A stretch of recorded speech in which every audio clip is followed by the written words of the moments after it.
Tony? Yes. Oh, you got one? Yes, indeed. I'm all about it.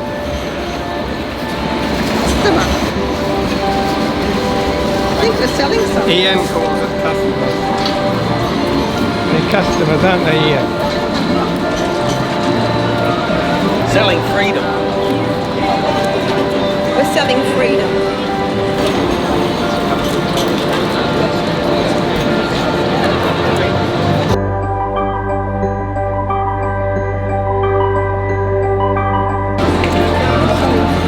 Yeah.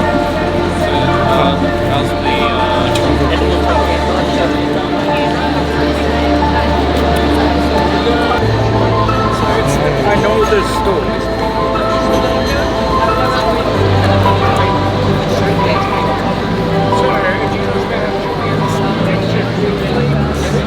Free Julian! Yes. Free him! He needs to be out of there! Yes. Come on! Get him out!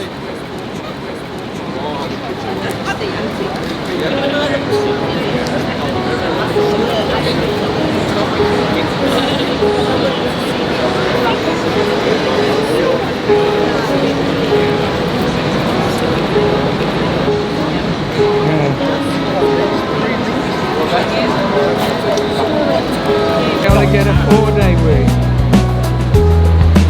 Anyway, I was and then there's some other pellets as well. Yeah, well.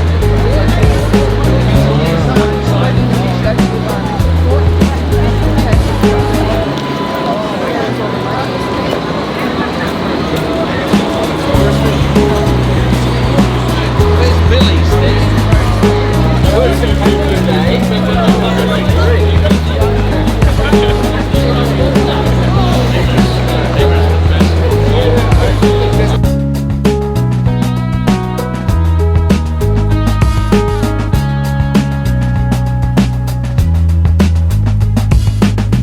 Free Julian! Free Julian! Yeah, Free Julian! Free Julian! Free him up. Free Julian.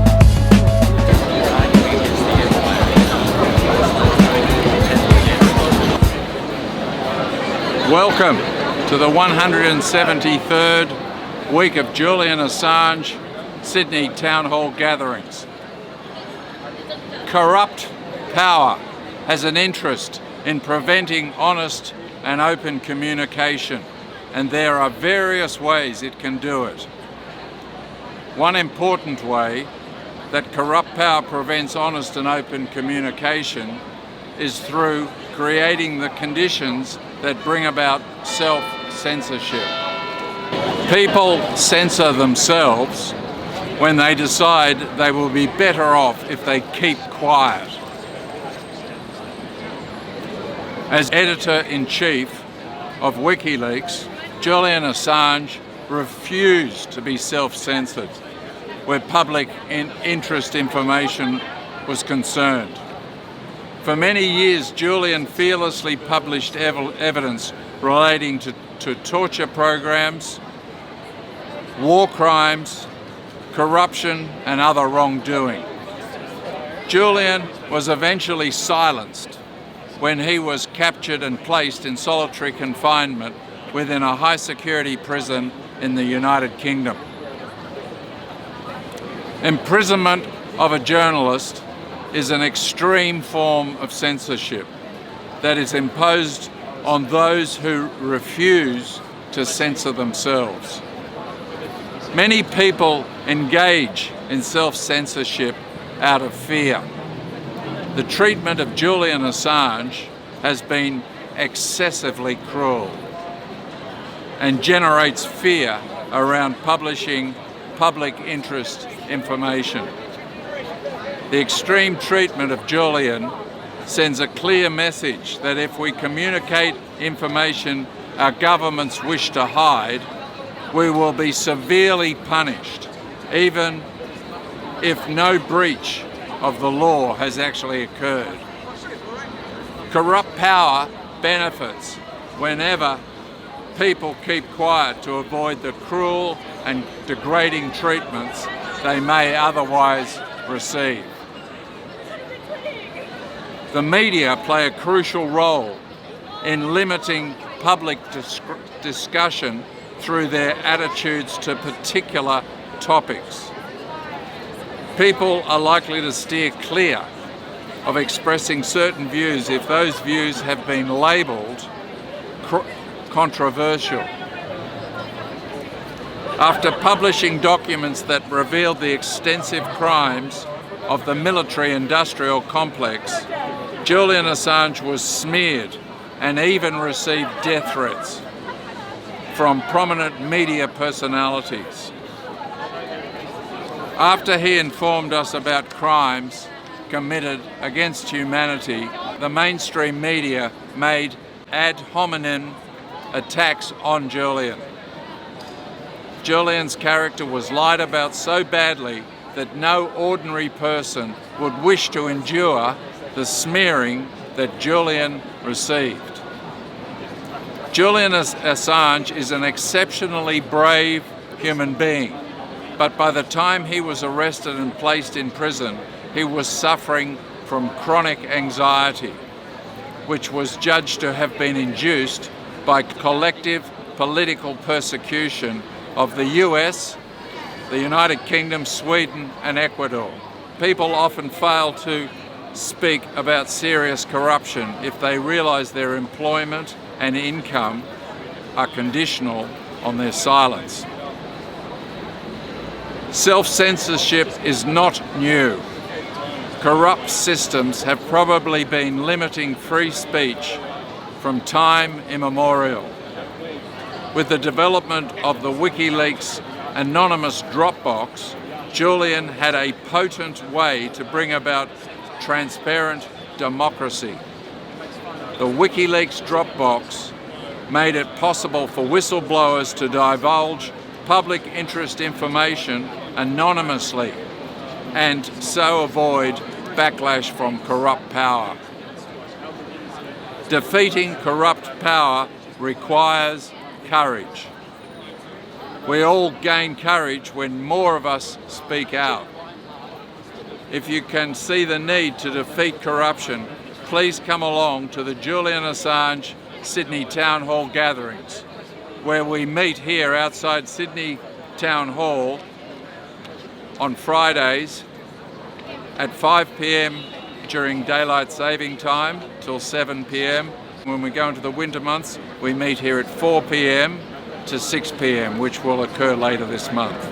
So we look forward to seeing you all here outside Sydney Town Hall Friday after work, 5 p.m. at the moment, soon to be 4 p.m. And in the meantime, free Julian Assange! Free Julian Assange! Free Julian Assange! Thank you.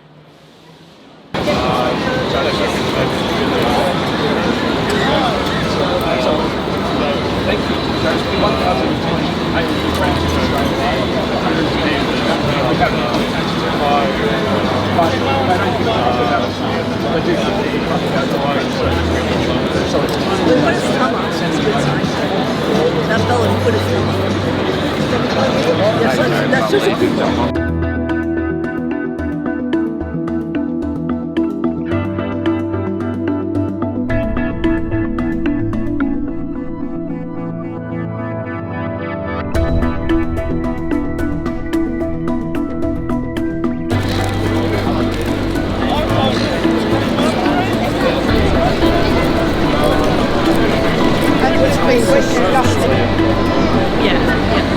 Free Assange! Free Assange! Tony, one takeaway from the Belmarsh Sydney Uni Tribunal. Bernard Colleary Yep. reckons Julian Assange fits perfectly the definition of a hostage under the UN Convention on the Taking of Hostages. I think it's dated 1979, floated by the United States of America, and now 170 odd nations have signed up to it. And when you read it, it's a very small document.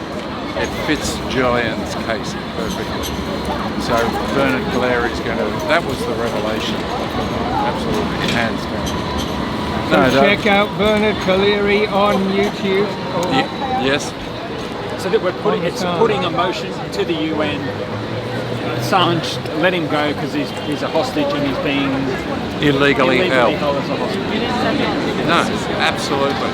And the way you take a hostage to stop a third party doing something, don't you? I take you as a hostage and say, you better not film me because I've got you as a hostage. And that's what they're doing with Julian. They've taken Julian as hostage to stop, firstly, WikiLeaks, but also to stop other investigative journalists. It is all about hostage taking. Wow. So that's the takeaway from Belmarsh Tribunal. And if you look at the Facebook, our Facebook page, Julian Assange Sydney Town Hall gatherings, I've got that clip on it. You can just listen to it. It's only a couple of minutes. It's a very simple, black and white thing that Bernard Colleary's come up with. And I think it's a change of direction for Julian's defence. I really do. I'll just tell now, mate, how these useless pricks that call themselves journalists, they should be doing what Julian Assange is doing. He's doing their job for them, and all these pricks are sitting there getting their nice money for talking bullshit. And like Assange actually doing the bloody job. Yeah. He's getting left rotting bloody jail, hung up to dry. And they couldn't give a stuff. These bloody people that call themselves journalists, they're a disgrace to their profession. Yeah. They're pieces of garbage, and especially these pricks from ABC. They're paid by the taxpayer, and they do nothing. Never do any sort of journalism that would get them in jail. No. Well, can I give you one of these? Yeah, for sure. Yeah, no worries. Right, yeah, good on you, brother. All the best. Yeah, you too, mate. Cheers, brother. Good on you. No worries. See you later. Yeah.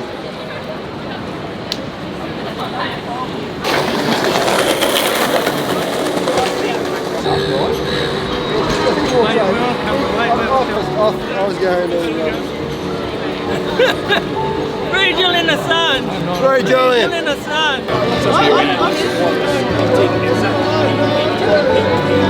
Step by step. Free Julian! Would you like to read? Thank you. Free Julian Assange! Free! Julian Assange! Free! Julian Assange! Free! Julian Assange! Our mate!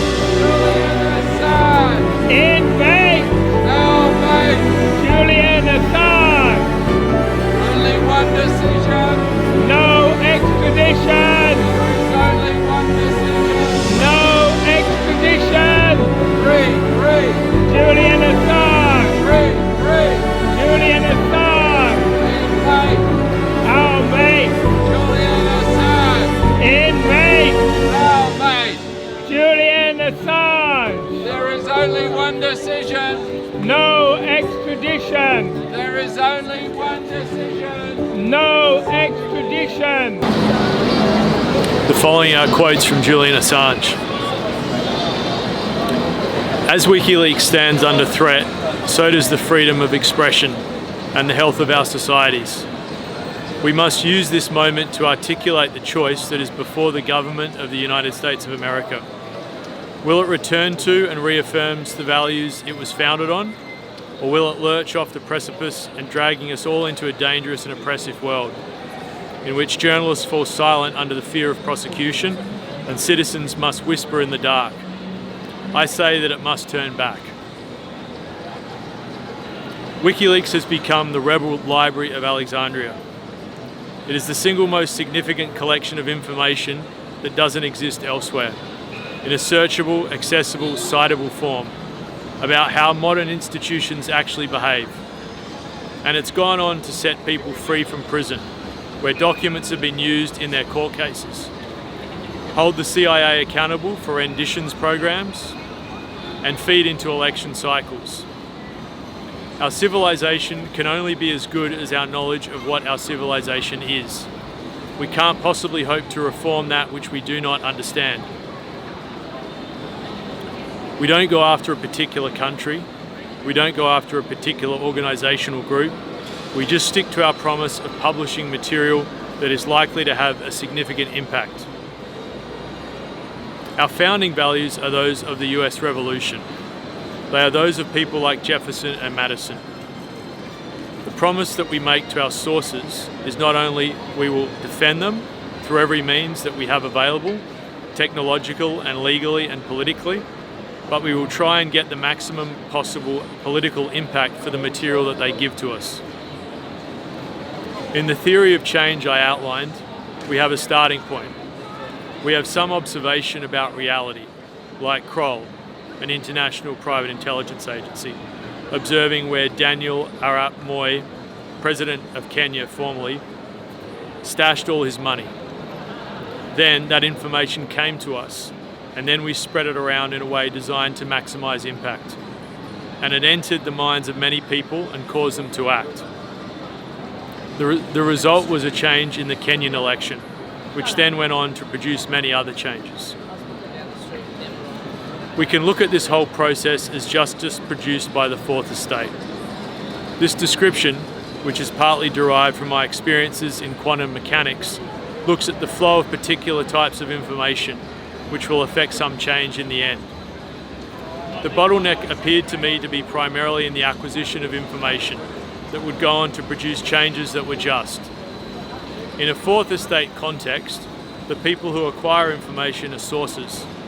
The people who work on information and distribute it are journalists and publishers. And the people who may act on it includes everyone. That's a high-level construct, but it then comes down to how you practically engineer a system that solves that problem. And not just a technical system, but a total system. WikiLeaks was and is an attempt, although still very young, at a total system. It's an Australian publisher.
So Ecuador sold Julian Assange to the West for $4 billion when Julian was ejected from the embassy.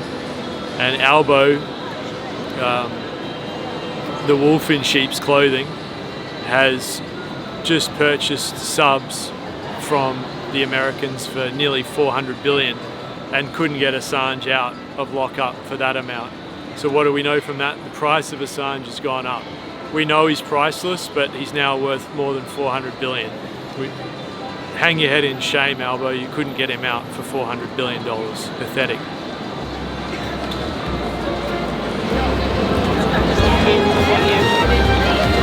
Good point. Well, let me know. No, but the point is, Australia had to make a deal with America. Give them $400 billion. And surely some of the targets